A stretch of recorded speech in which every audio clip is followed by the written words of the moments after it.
Good afternoon. My name is Becky Robinson, and I'm here with my friend Whitney Johnson, and we are so excited to learn with you today.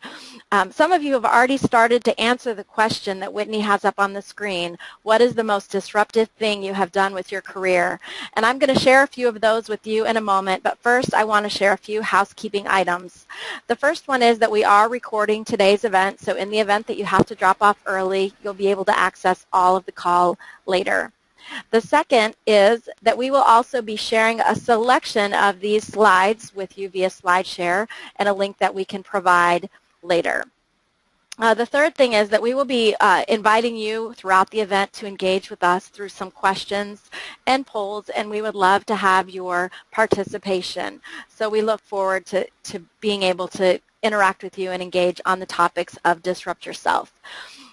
We will have some important calls to action at the end of this call. Whitney is preparing to launch her new book, Disrupt Yourself, on October 6th, and we would love to have you be a part of that. So as we begin, I'll share a few of these thoughts as it relates to the disruptive things that people have done in their careers. But first, I'm going to say hi to Whitney. Whitney, hi. I'm so glad you're here. Here are some of the disruptive things people have done with their careers, Whitney. Catherine says the most disruptive thing she's done is to decide to get a PhD. Laura says she has switched careers. Ruth says she's moved from development to marketing.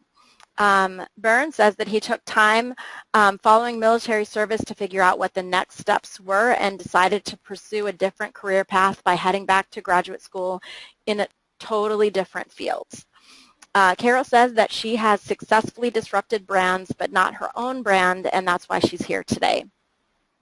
Steve started his own business. Let's see, someone quit and then started to teach high school. Here is someone who left a six-figure corporate America salary to follow her dream and passion.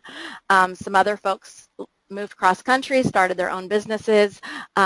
Someone had twins. Some folks are in the process of making complete career changes. So it seems like almost everyone who's on this call is really going to have the chance to learn and grow with us today. And that is so exciting. So just a little bit of background about Whitney. For those of you who might not know Whitney, she published her first book back in 2012, Dare, Dream, Do, made a huge difference for women in terms of challenging them to dare to dream. Before that, Whitney had an amazing career as an investor and worked for Merrill Lynch, and then later went on to help co-found Rose Park Advisors. And I'm sure that we'll hear a bit of Whitney's story on the call today. I'm going to go ahead and turn my camera off, and I'm going to let Whitney speak, and then I'll be back with you throughout the call for more questions and conversation. So Whitney, it's time for you. Thank you, Becky. I really appreciate that introduction, and good afternoon, everybody. I wanted to, actually, I want to forward this slide, but it doesn't seem to want to let me. So Whitney, if you scroll toward the bottom, there's some arrows, and you should be able to move the slide forward, or you can try your space bar. Do you see the arrows that show up? Yeah, they're not letting me. How odd is that? Huh. Okay. Well, let's see. Try one more time. It's just giving me that little bumpy sound. Okay, I'm going to bring the slides up on my screen, and if needed, I can move those forward for you, Whitney. That's perfect. If you can forward them for me, Becky, that would be fantastic. Sure. Just give me 1/2 second, and I'll be right back with you. So while we're doing that, Whitney, do you want to tell a little bit about anything you might be doing currently to disrupt yourself? Yes. Well, actually, we are moving to Virginia in a week and a half from Boston, Massachusetts. So we're disrupting our lives as my husband, who has been at home with our children for the last 10 years, is now going to go back and teach biology at Southern Virginia University. So kind of a big disruption that's taking place in our lives and really upending things, and it's actually very, very exciting. Becky, while you're figuring that out, maybe what I can do is just start introducing myself a little bit and introducing the topic today. As Becky mentioned, I've had a career on Wall Street as an equity analyst, and then I went on to co-found an investment firm with Clayton Christensen.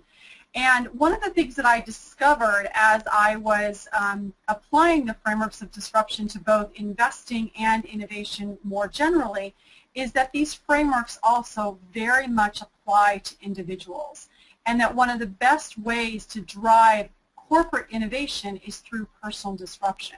One of the most compelling statistics I found when I started to really drill down on these frameworks was to discover that, in fact, here we go, it's working, was to discover that, in fact, the odds of success are 6 times greater and the revenue opportunity 20 times higher when you pursue a disruptive course.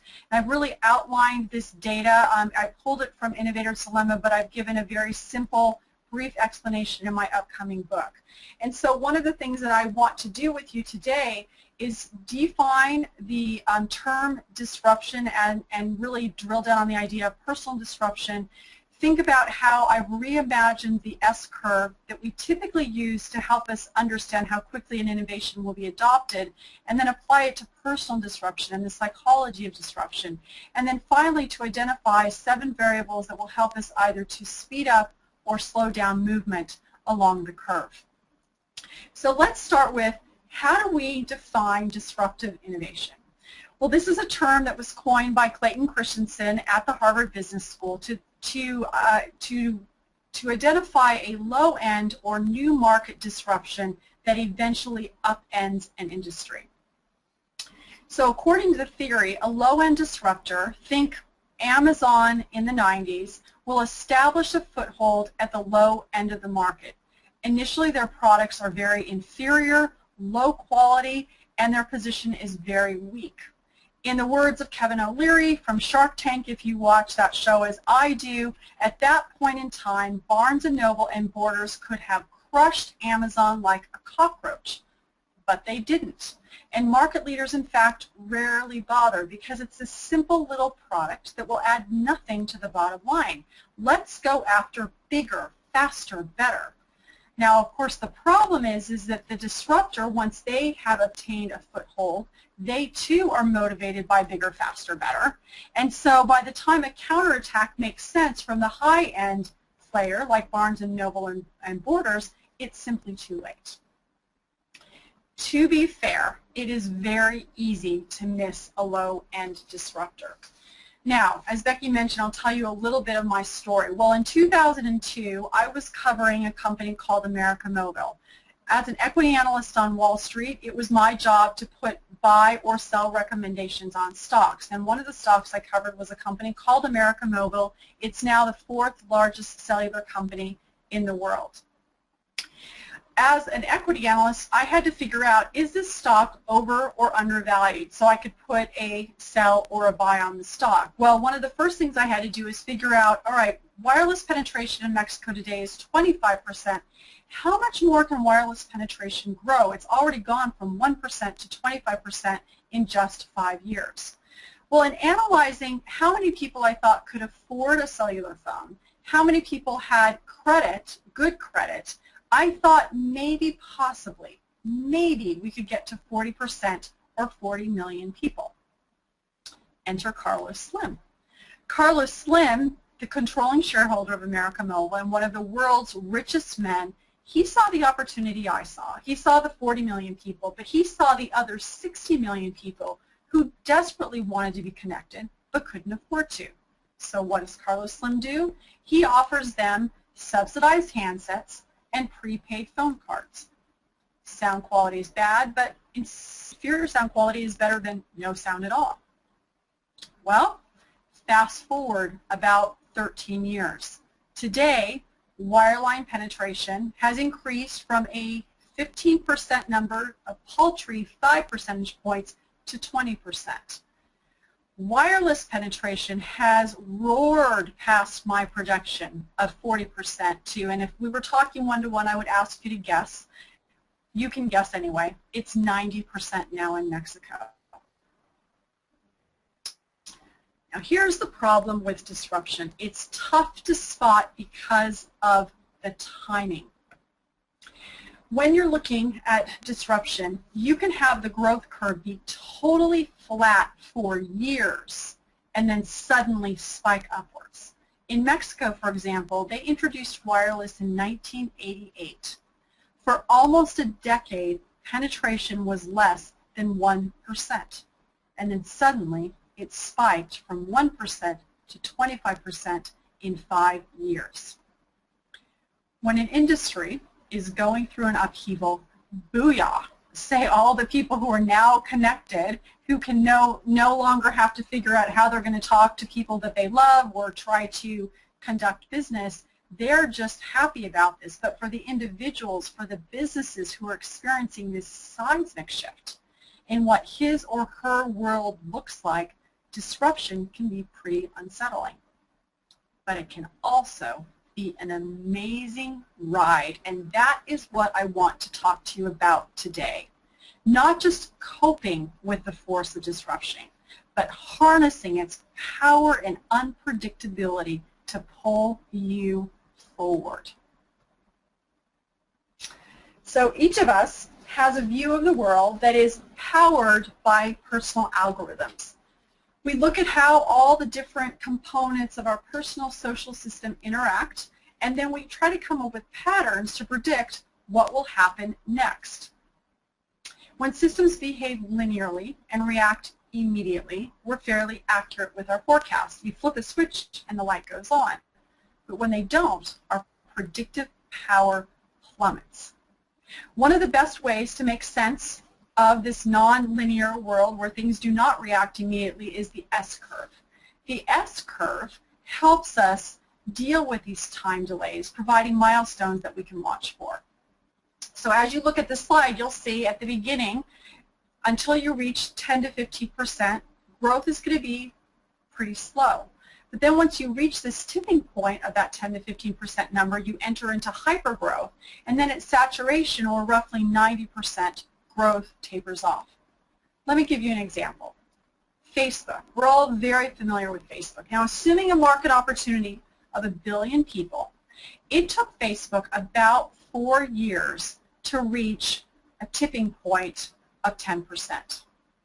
But then once it reached that critical mass of 100 million users, over the next 4 years, it added not 100 million, but 800 million users.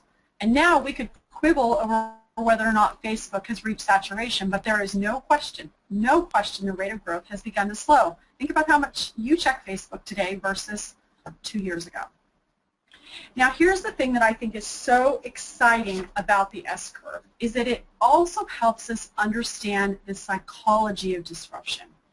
So as we heard at the outset, a lot of you are doing some really interesting things and you've made some interesting changes. Well, at the low end of the curve, it's going to feel like your progress is non-existent. And the reason it's important to see this curve is if you know that it's going to look non-existent, then in fact that will help you avoid discouragement. Once you put in the hours, you're going to accelerate into competence and confidence, and this is the exciting part of the curve where all of your synapses are firing and your growth is exhilarating. And then once you get to the top of the curve, you're going to be able to do your job very well. You've mastered it, but you're no longer feeling those feel-good effects of learning, and boredom can actually kick in. If at this point you don't jump to a new curve, you're not allowed to jump to a new curve, you don't let the people who work for you to jump to a new curve, your plateau can become a precipice. There are volumes. Oh, actually, before I go on, I want to take a poll. Here's what I want to know. Where are you currently on the S-curve? Are you at the low end? Are you in hypergrowth? Or are you in saturation? Now, I'd love to hear. Oh. Yes, and I have put the poll on the screen. Oh, and this is so exciting. Those answers are flooding in. We're going to give people a few more minutes to answer. I feel like I'm watching So You Think You Can Dance with a Voice, watching the Twitter thing at the very end to see who's going to get saved. It looks like as of right now, low end is getting saved. I see that. And unfortunately, we are not able to vote, Whitney. Okay. We are not able to vote as organizers. I'm going to let about 10% more of the people who are on the call answer before we show those results. Okay, good. Well, while we're pulling in these results, let me just make a few comments on this. So what's going to happen then today is you're thinking about the fact that you're at the low end of the curve.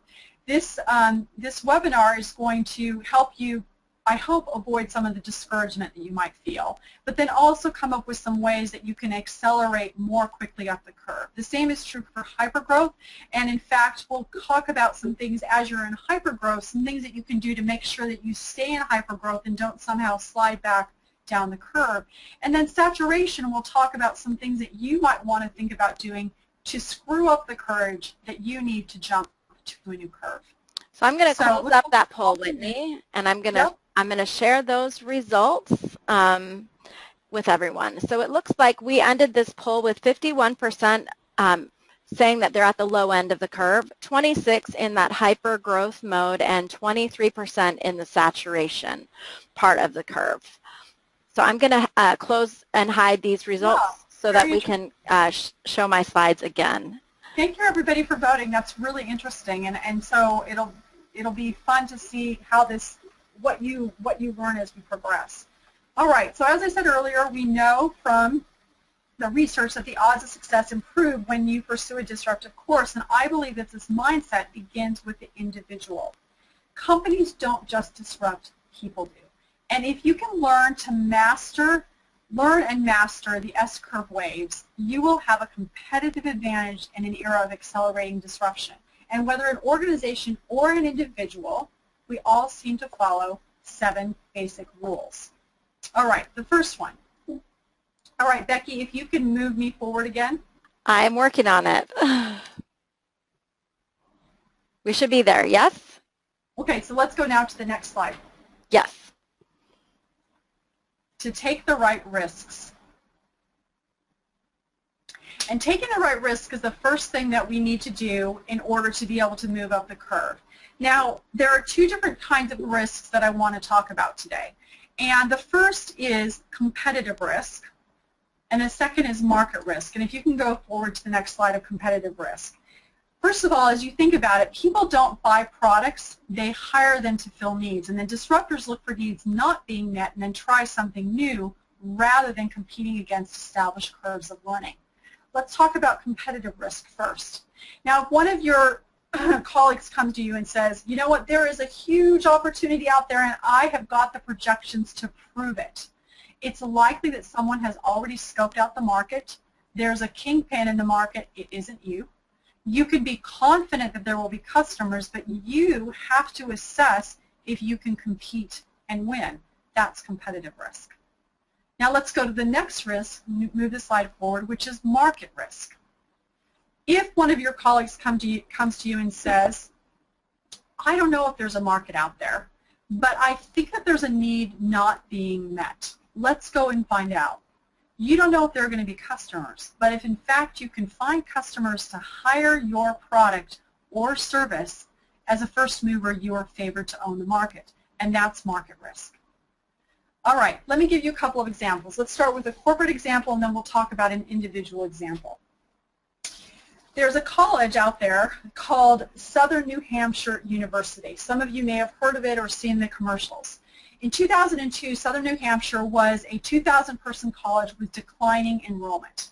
They were trying to figure out, how do we increase enrollment? Well, instead of competing at the high end for Ivy League caliber professors or at the low end with government-funded community colleges, Southern New Hampshire went where no one else was playing. They went online. Now remember, this was a decade ago. But by taking market risk, and because it turned out there were students or customers for their product, today Southern New Hampshire is considered the Amazon of education. It has 34,000 students enrolled, and it's in the process of jumping to yet another curve as it's trying to figure out how to lower the cost of college education. It's charging students by time, not credit.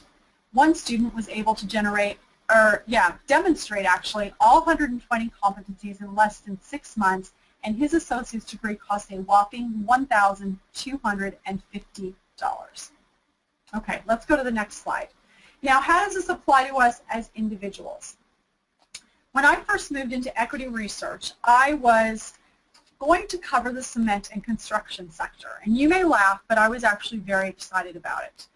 The problem is that once I started building my financial model, Smith Barney, where I was working at the time, announced that it was going to merge with Solomon Brothers, and Solomon already had a highly ranked equity analyst. As luck would have it, there were a number of media companies that were going public, no analysts to cover them. So as the theory of disruption would dictate, rather than knocking on a door that was closed, I built my own door, and within a year, I too was the ranked analyst. Okay, let's go to the next slide. All right, once you figure out an unmet need that you think you can meet, you walk through the door of opportunity by playing to your distinctive strengths. Let me explain what I mean by a distinctive strength by giving you an example. Let's go to the next slide. Adam Richardson, who has become a friend of mine after I heard his story a couple of years ago, was a young kid about 30 years ago, and he loved cars. But the thing he loved even more than cars was designing cars. But he wasn't this typical 8-year-old who was drawing these fanciful pictures of the kind of car he would drive when he was an adult. He was measuring in great detail every car interior he could find. And then with clipboard in hand, he was surveying adults about the kind of car they wanted. Now this was a distinctive strength, not only because he was precocious, but because 30 years ago, no one was approaching design through the lens of research. Adam didn't realize that this set him apart, so he did sort of the typical thing you would expect a person talented in design to do. He goes to college, he gets a degree in industrial design, he goes to Sun Microsystems in Silicon Valley. As he starts to try to see how he stacks up against his colleagues, he realizes that some of them are brilliant stylists, not necessarily attuned to customer needs.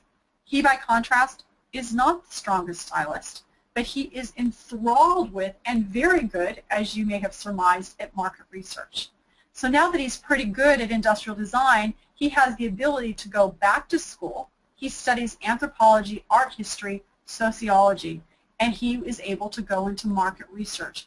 By playing to this distinctive strength, what he did well that others did not within his sphere, approaching design through the lens of research, he was able to make the leap to his dream job, a design consultancy frog. Here's what's interesting about distinctive strengths. The distinctive part is pretty easy to figure out because you're either a fish out of water or a frog out of water. The harder part is to figure out what your baseline strengths are. So for example, how do you know what you're actually good at? Especially because when you're really good at something, you do it so reflexively well, you tend to overlook it. So let me give you a couple of clues. The first is, and let's go to the next slide, what makes you feel strong? Marcus Buckingham said, our strengths clamor for our attention in the most basic way. Using them makes you feel strong. So over the next day, I want you to observe all the different things that you do, and then observe how you feel when you're doing them. If you're feeling inquisitive, invigorated, successful, that's one of your strengths. Next slide. What makes you feel exasperated when you're working with other people? The frustration of genius is in believing if it's easy for you, it must be easy for everybody else, but it may not be. And so here's what I want you to observe. When you're working with other people, your colleagues, your reports, if you find yourself exasperated, it may not be that they're not good at what you're asking them to do. It may just be that you do it exceptionally well, and that person is bumping up against your genius. So the next time you feel exasperated, ask yourself, could it be that this thing that I'm asking people to do is in fact one of my strengths? The third thing I want you to think about is, what do other people say you do well? For example, what do people endorse you for on LinkedIn? When do people try to reach out to you and get you on their team? And what compliments do people give you that you habitually dismiss? When you say to them, it was nothing, you're not being coy, you literally believe it was nothing. In fact, it could be that your superpowers are not on your resume because you overlooked them. So let's do another poll now. I want to know, are your superpowers on your resume, yes or no? And I have launched that poll, Whitney, and we are starting to see some people vote on that. I think by your definition, actually, Whitney, my superpowers may not be on my resume. If you have any comments beyond yes or no, I would also love to see those in the question panel. Yeah, and I would add to that, you know, are your superpowers on your resume? And also, if you're running a business, if you're inside of, you're starting a business or inside of corporate America generally, or have a nonprofit, are your superpowers on your website? And maybe the way that you're delivering the most value, you're not even actually acknowledging the fact that you're delivering that value. It looks like those answers have slowed. I'm going to give everyone a couple of more seconds. If you are on the line and have not yet answered the poll, I'm going to close it down in just a few seconds. And I see some comments coming in as well. So as soon as we share those results, I will also share a few comments with everyone. Okay, I'm going to go ahead and close up that poll and share the results. It looks like, Whitney, we had 42% of people say yes, their superpowers are on their resumes, and 58% said no, the superpowers are not. And a few comments here, Whitney. It looks like some people think we need a yes and no answer. Here is Desiree, who says that she just got feedback that her resume undervalued her skills. And Danielle is saying that her superpowers are minimized into her other skills. And again, Diane says some are transferable skills that don't translate well on a resume. Carolyn says she puts her superpowers in her cover letter, but she's not sure why she hasn't incorporated them into her CV.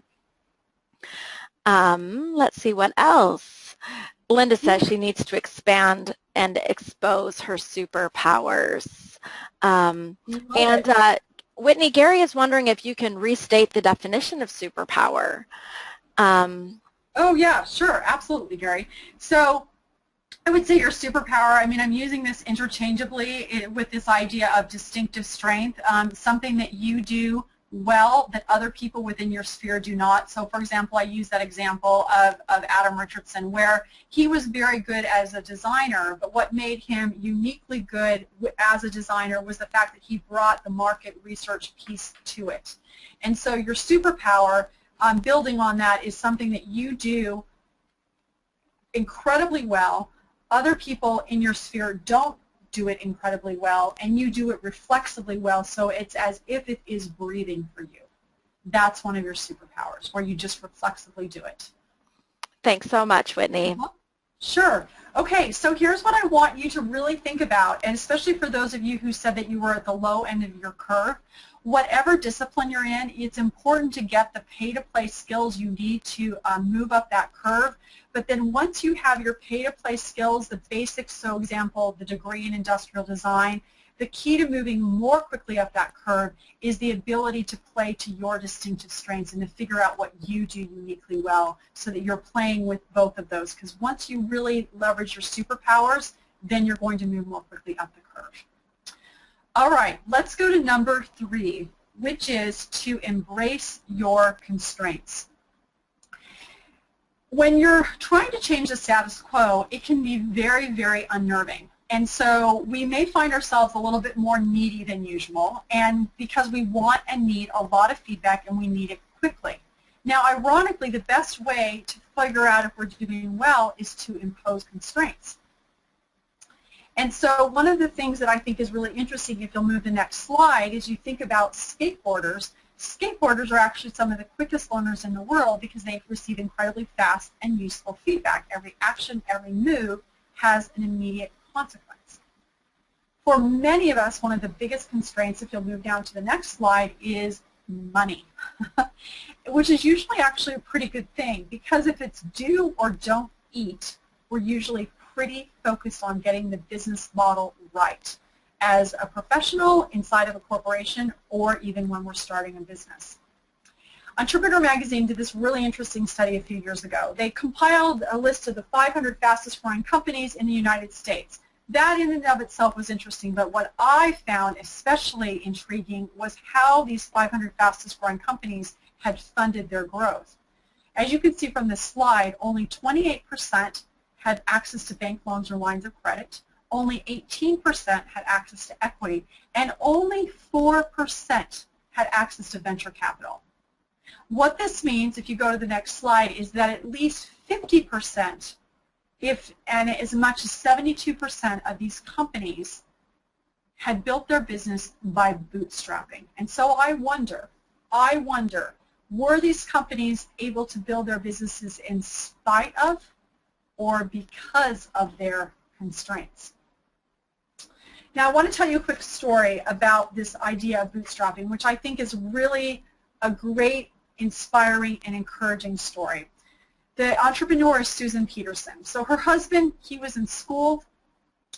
They were struggling to make ends meet. He's installing Windows part-time. They've got young children at home. Susan gets this idea. She decides, I'm going to see if we can get permission to break out the glass from the old aluminum frames and recycle the aluminum for cash. With the $200 she gets from the recycling, she goes to a garage sale. She buys this big bag of scrap leather, and then she plops it down under her kitchen table. She gets a sewing machine, figures out how to sew, and she starts sewing, as you see in this slide, baby moccasins. If you watch Shark Tank, you know that last year Susan Peterson appeared on the show. She struck a deal with Damon John, and Mark Cuban said this is one of the best entrepreneurial stories I have heard. When you're at the low end of the curve, you have to decide, am I going to give up or am I going to embrace constraints? Because you're going to have constraints. It may be a lack of money, time, expertise, buy-in. And then comes the hard part, which is, how do you make sure you have the wherewithal to continue to climb the curve and jump to new curves? And this is for people who are in the hypergrowth or at the top. And at that point, you may actually need to impose constraints. And a very good example of how to do this is Intuit, the company that brought us TurboTax and QuickBooks. Their head of product development had this mandate: you've got to improve the lives of India's 1.2 billion people, that's all. And so instead of throwing a lot of money at this project, he sent 3 engineers to rural India for 3 weeks and just said, figure something out. Well, they soon discovered that the farmers had difficulty getting access to commodity prices. Could have thrown a lot of money at it again, but they continued to impose constraints. So the engineers just started experimenting, manually texting the farmers price and buyer information. Obviously very low cost and very easy to iterate. Because Intuit was willing to impose constraints, because the engineers were willing to embrace constraints, today there's a service known as Fossil, which is a sophisticated text message-based platform with complicated algorithms that helps farmers get the best prices. It has over 2 million users who enjoy a 20% increase in their bottom line. When resources are at their minimum, successful people dig deep to find the embarrassment of resources right under their feet and a plumb line to their distinctive strengths. And because the doors that they want to walk through are usually close to them, they start to build their own doors and take on market risk. And that is disruption. All right, next slide, battle entitlement. Now, this is the belief that I exist, therefore I deserve. And those of you who are on the call may think, oh, so what? She's talking about this because I worked with some millennials and they are very entitled. Well, think again.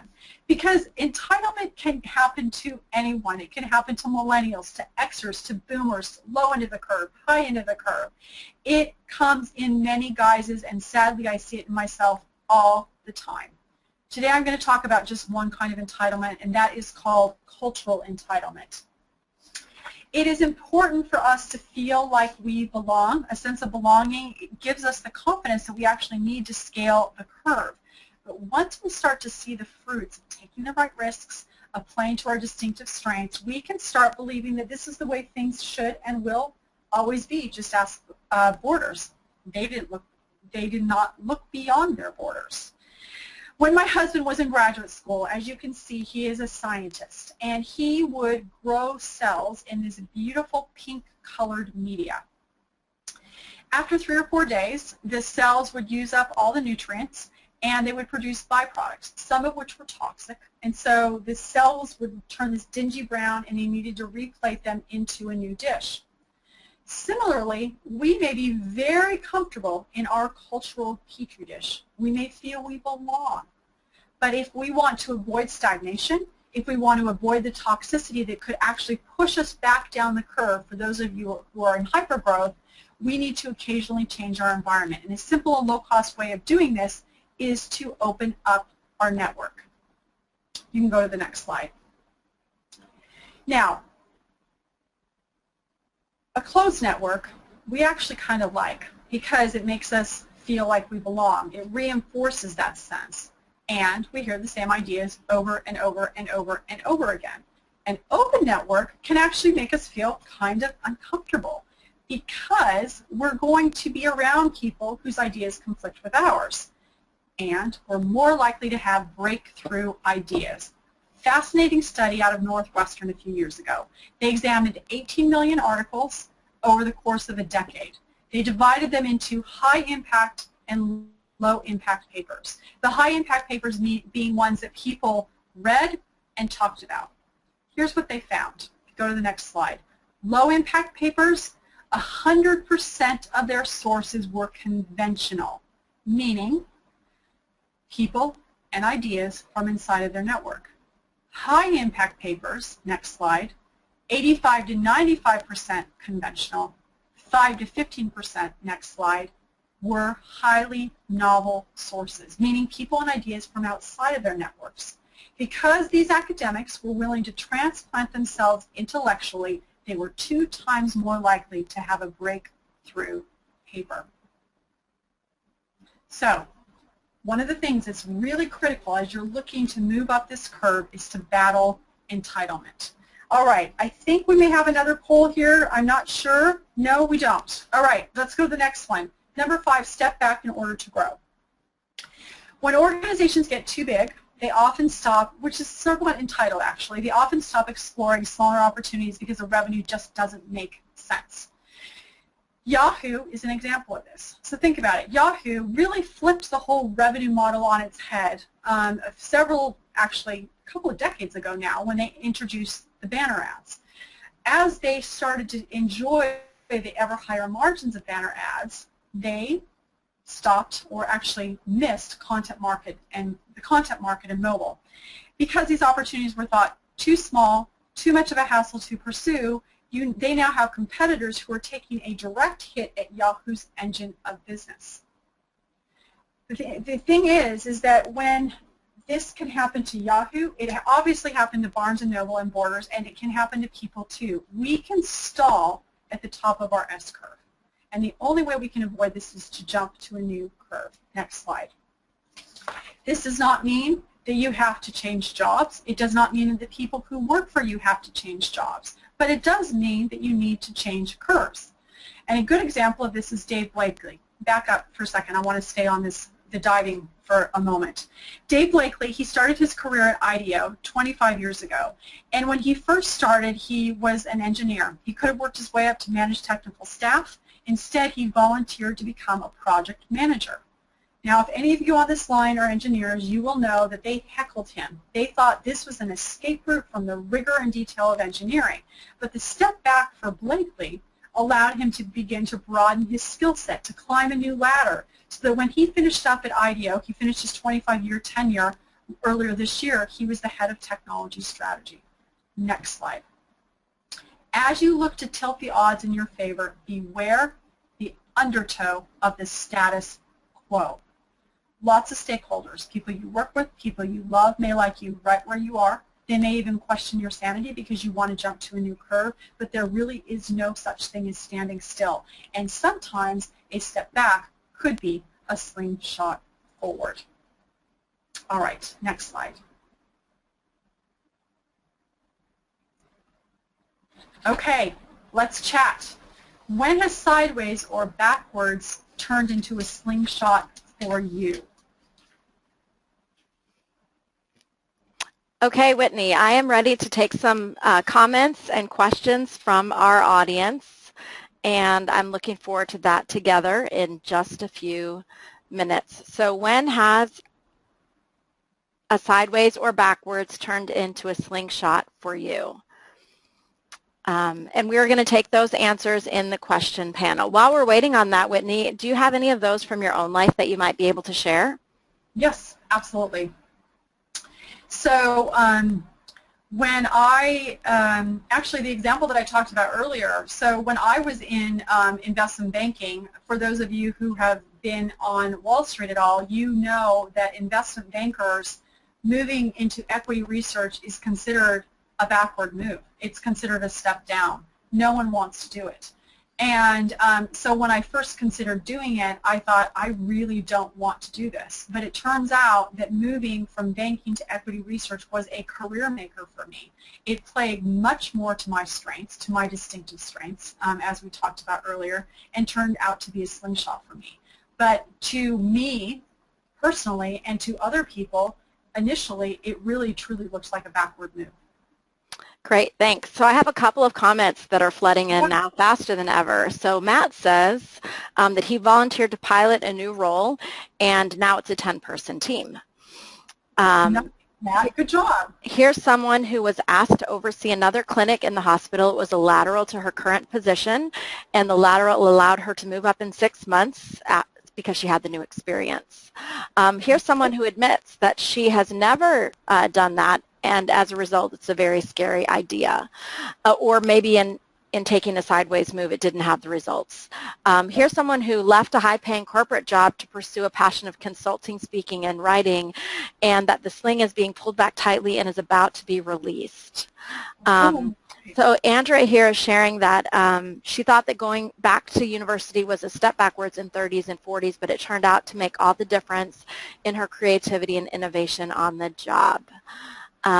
Fantastic. These are such great responses. And there are so many, like I'm not positive that we could even talk about them all, but perhaps these could be inspiration for some blogging for you later on, Whitney, or you could share it through your newsletter, for example. Love it. I love this comment, though. I have to share it from Jane. Jane says, upwards is overrated. Yay, Jane. So, overrated. Okay, I think that's a tweetable if anybody's in a tweeting sort of mood. We'd love to see some more tweets coming through. I forgot to mention that at the beginning. We're using the hashtag #DisruptYourself. So those of you who are sharing comments, share with each other using that hashtag #DisruptYourself. Okay, good. All right. Well, so let's plow ahead. It looks like we've got 15 minutes left, and so I want to make sure we get through everything. It's interesting because one of the comments you listed that someone said that they had done a sideways move and it didn't work out. And the fact is that sometimes it doesn't work out. Whenever we try something new, there is this fantasy of a simple linear world. We'll work hard and our dream will come true. And sometimes it just doesn't. I have lots of failures that I could list for you. Today I will list just 3 because we don't have enough time for me to list all my failures. But one of them is that I bombed a speech in front of hundreds of people. Another is that I've been fired. Another is that I've backed a business that imploded. And whenever I fail, I am so despondent and pessimistic that I want to move to another city and never show my face in public ever again. So I have definitely had these feelings of failure. Brene Brown, a psychologist who many of us are familiar with and love her work dearly, said, when the ethos is kill or be killed, as it is in corporate America, whether we like to believe it is or not, or control or be controlled, failure is being killed and elicits tremendous shame. So that speech I bombed a few years ago, by the time I finished, I was perspiring. I had beads of sweat coming down my face so profusely it looked like I had just run 3 miles. The time that I was fired, I was so emotionally devastated, I thought I would never recover. And the business that I backed, well, I'm trained as an investor. How could I claim to be a savvy investor? When I fail, I'm embarrassed, but I'm also heartbroken. There was this thing that I was going to achieve, and I was going to be hailed the conquering hero, and then I didn't, and then I wasn't. And it's important for us to grieve when we fail. And once we grieve, and you can go to the next slide, we need to ditch the shame. Because shame allows the failure to become a referendum on us. And when we have shame, we can't ask. We forfeit the ability to ask those really important questions like, what important truth did I learn because I failed? So for example, the business that I backed, the important truth that I learned is that when I am going into business with people, especially friends, I need to vet them more carefully and for a longer period of time, which I now do. All right, that's number 6. Let's go to number 7, the last of the variables. As a disruptor, if you're taking on market risk, you are in search of a yet-to-be-defined market. You're not going to perform a detailed analysis because you can't and establish a step-by-step plan to achieve your goal. You're going to take a step forward, gather feedback, adapt accordingly. You'll probably end up in a place you had not anticipated, and you won't be alone. 70% of all successful businesses end up in a different place too. Groupon started out as a platform to bring people together to fundraise for a cause or to boycott retailers, which I find ironic. Netflix started as a door-to-door DVD rental service. We all like to make plans for the future, but pursuing a disruptive course requires that you cannot see the end from the beginning. We also need to get metrics right. As I said earlier, in number 3, you need constraints. Metrics give you something to measure. They allow you to figure out if you're making progress. If you're trying to think through this more carefully, I would urge you to read the book Moneyball. It's fantastic in rethinking metrics. I want to just mention one metric today, which is the metric of showing up. 2 interesting pieces of data. Did you know that the odds of a scientist writing a groundbreaking research paper are directly correlated not to how smart the scientist is, but to how many papers the scientist has written? Once a startup has made it to the final round of a pitch contest, there is no statistical difference between the returns of the finalists and the actual winners. Next slide. It's called the equal odds rule. If you want to write a paper that people read and they talk about, you publish a lot. If you want to have a successful business, you get to work it. If you want to get good at jumping from one curve to the next, you jump. A simple metric: show up and keep showing up. All right. Here's what we're going to do now. This is my last question for you before we go into the final remarks. Go to the next slide, and here's the chat question. Which of these variables, if employed today, would help you move up the S-curve more quickly? And so, Becky, if you want to go back to the other slide, and then I'll ask the question again. Which of these 7 variables, take the right risks, play to your distinctive strengths, embrace constraints, etc., if you were to employ today, would help you move up the S-curve more quickly? Great. So what we're looking for, and if it's easier to use shorthand, go ahead and use the number 1, 2, 3, 4, 5, 6, or 7, which of those that you could employ. I have a 2, embrace your distinctive strengths. I have, wow, give failure its due. These are coming in very quickly. Embrace constraints. It looks like almost every single one of these is coming out. Battle entitlement. So Danielle says she's in the middle of embracing constraints while teaching herself a new skill with limited resources. Some more play to distinctive strengths. See, unfortunately, we can't use the poll feature because we only have 5 answers. So we're living in those constraints to get your answers even. My friend Richard, who's on the call from Atlanta, said that number 5, and I can't see it, step back to grow, is one that might be able to help him at this stage. Fantastic. Okay, so yeah, it would be interesting. Maybe one of the things we can do, Becky, is in the wrap-up is look at the numbers and give people an idea of sort of where we fell on a distribution curve. If we skewed more toward 2 or 5 or 3, for example. I would love to quantify that after the event for sure. Let people look at it. All right, let's begin to wrap up. Let's go to the roller coaster. All right, so one of the things, we talked a little bit about failure, but one of the things that the textbooks on disruption don't actually tell us, and I wrote about this in a LinkedIn piece earlier this week, is that disruption is actually by definition scary and lonely. Let me tell you what I mean. Maybe you've been at a public company, your CEO has, oh no, back up for a second. Stay on the roller coaster. Well, no, you can stay here, it's fine. Go here. I'm roller coastering you around. Go to if it feels scary and lonely. It's good. Okay, so so if you're on Wall Street, your CEO has announced this game-changing initiative, and you see your stock price go into free fall, or you are a small business owner and you've launched a new product and your net promoter score is terrible. And then there's personal disruption, like when I left Wall Street, and some of you know the story. I left Wall Street, I walked away. Well, after the initial rush of excitement wore off, I sometimes had this loss of identity because I could no longer call people and say it's Whitney Johnson from Merrill Lynch. It was now just Whitney Johnson. And some days that wasn't enough.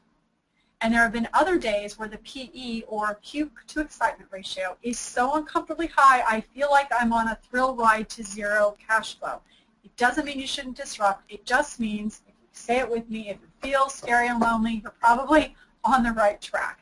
In fact, if you have that feeling in the deepest part of yourself that you need to try something new and you don't, you'll die inside just a little.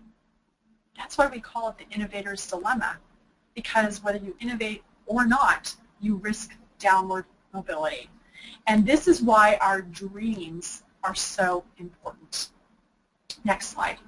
When you dream, you hunger for a better life. When you dream, you become a problem solver, letting nothing stand in your way. Dreaming is the engine of disruption. And as I said at the outset, the odds of success are 6 times higher, the revenue opportunity 20 times greater when you pursue a disruptive course. Next slide. Most of us are quite adept at doing the math around the future when things are linear. Next slide. But neither business nor life is linear. And what the brain craves, even requires, is the delicious dopamine of the unpredictable. Saul Kaplan, who's the chief catalyst of the Business Innovation Factory, said, "My life has been about searching for the steep learning curve. Like Tarzan, I swing from one curve to the next because that's where I do my best work. And when I do my best work, money and stature and happiness have always followed." We give a lot of airtime to building and buying disruptive companies, and we should, but innovation, it ultimately begins on the inside. We start at the low end of the curve, we shift into gears that will allow us to scale, and when our learning crests, we do what all great disruptors do. We walk straight into the innovator's dilemma and jump to a new curve, because companies don't just disrupt, people do. Okay, you can go to the next slide. And with that, we have 5 minutes. And I would be more than happy to take questions. Great. Thank you for being here. Oh my goodness, Whitney, I have to tell you, like obviously we've known each other for a few years now and had this personal relationship, but I'm sitting here in my office wanting to cry and wanting to leap. So my team better watch out. We're going to disrupt ourselves. Good. Good. So I'm seeing a few comments, a lot of thank yous. Let me turn my camera back on. I can see show everyone my face if they want while I share these questions. I wish I would have had it on when I was saying that. So there are lots of comments about just this extraordinarily brilliant webinar that we've had. We have someone who wants to know the delicious dopamine of the unpredictable. Unpredictable. Got it. Yep. Know about that or what I said? What you had said. I just wanted to repeat that. Yeah, the delicious dopamine of the unpredictable. So we think that we want to be able to predict everything. So there's this wonderful duality here, right? We think we want to predict everything, and we like to flip a switch and the light goes on. But the fact is that our brains need the unpredictable. That's the whole part of learning new things, and why that steep part of the curve is so exhilarating. And so when things get too predictable, it's not good, and when things are too unpredictable, it's not good. And so it's really learning to strike a balance between disrupting and being disrupted to ourselves as individuals. That's very helpful. I want to cover, because a couple of people are asking, related to the slides, we are going to put a selection of the slides up on SlideShare and share them. We also will have a recording, although since I shared my screen at the last minute. We had some stray things on the screen that I would prefer that we didn't. So we might spend a day or so editing that before we get the recording up and see if we can remove those unfortunate things that popped up on my screen because we scrambled at the last minute and had the slides on my screen instead of Whitney's. Lots more thank yous coming in. A comment from Mary Jo that this has been a fascinating discussion of real life, and then another question came in and moved what I was reading, and a new understanding of how to grow and improve ourselves. Okay, here's a question that came in. Here's someone who's leading a team, and they want to empower people to use their dreams, gifts, and talents to inspire others, to love the community, and he's wondering how he can, or maybe it's a she, I'm not sure, forgive me, how to effectively share the story of disruption with everyone. Oh. So how would you say that we could share this, share our disruption? You just gave me an opening that I could drive a truck through. So, Becky, if you want to go to the last slide. I would love to. You could definitely, so my book's coming out, and I think this is, it's a quick read, and it will talk through everything that I talked through today, opening up the idea of what is disruption, these 7 different tips, and allowing them to think through this, and then being able to have some type of facilitated workshop where you can work through these ideas and ask questions and allow people to brainstorm together. The question I thought you were going to ask, and so I want to just answer it, is how do you allow people to dream but also move forward the company? And what I would say there is to encourage them to dream, but then to battle entitlement by figuring out how their dream ties in with the dream and the goals of the company. And if they can figure out that linkage of doing those two, then you're able to allow them to dream as well as to move the company forward and achieve the dreams of its shareholders. Great, thanks so much. So we do only just have a minute longer, and I want to share a couple of more important calls to action. So one of the things that we're working to do for Whitney is a really big goal around sales on the new book. So if you represent an organization and if you're at all interested in finding out about bulk orders in advance of Whitney's launch, you can contact Whitney at whitneyjohnson.com, and she can put you in touch with her publisher who will be able to facilitate those bulk orders. Also, if you're interested in individually pre-ordering the book. I've heard that people won't individually pre-order a book if the pub date is too far out. October 6th is pretty far out at this point, but I want to make a special offer today. If you pre-order the book today and send me a receipt from Amazon, I will personally send you a signed book plate from Whitney on the day that the book launches. And I will customize it. So she will. Tell me about you, I will customize the book plate. Perfect. So if you end up doing that, you can email me, and I'll put my email address in the chat in a moment, Becky@weavinginfluence.com. Go ahead and pre-order the book, send me an email with the receipt, and we'll put your name on a list and be in touch for your address so that you can have a personal customized book plate from Whitney in celebration of Disrupt Yourself. Also, if you have a friend or a family member or a colleague for whom you'd like to go ahead and pre-order another copy, we'd be glad to send customized book plates for them as well. I would also personally, as Whitney's publicist and friend and supporter, love to have you help us with social media buzz for this book. And the best way to stay on the list for that is to sign up for Whitney's newsletter at whitneyjohnson.com.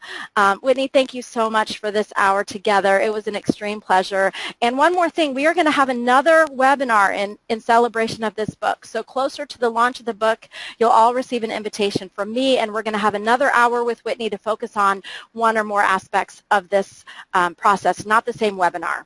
Actually, you know what? Have people tell us what aspect they would like to drill down on. Okay, perfect. So in the follow-up, I will ask a question or send you to a form where you can tell us of the 7 which you'd like us to highlight in that next webinar. Great. So wishing all of you a very successful week as you look to disrupt yourself. And remember, if it's scary and lonely, you are definitely on the right track. Thank you, Becky. Take care. Thank you, everyone. So appreciate it. Bye-bye.